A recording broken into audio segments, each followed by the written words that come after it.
Hello বন্ধুরা, কেমন আছো সবাই? আশা করি সবাই ভালো আছো। আলহামদুলিল্লাহ, আমরাও ভালো আছি। যাই হোক বন্ধুরা, আজ নিয়ে আসলাম ইঁদুর ছানার গল্প। একদা এক গ্রামের একটি বাসায় অনেকগুলো ইঁদুর বাস করত। ইঁদুরগুলো মূলত মালিক পুষতো। সেই ইঁদুরের মধ্যে একটা ইঁদুর ছানা ছিল খুবই দুষ্টু।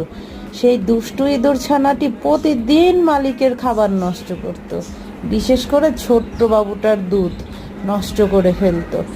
যাই হোক, সবগুলো ইঁদুর তো তাদের ঠিক মতোই চলাচল করতো, কিন্তু কোন ইঁদুরটা যে এরকম করতো মালিক আর বুঝতে পারতো না। কিন্তু মালিক নিয়মিতই তাদের সুন্দরভাবে খাবার দিত, পরিচর্যা করতো, সব কিছুই ঠিক মতো করতো।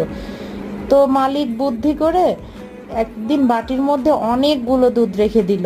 তখন ওই ছানাটা দুধের মধ্যে পড়ে হাবুডুবু খেতে লাগলো। তো যাই হোক বন্ধুরা, এই গল্প থেকে আমরা জানতে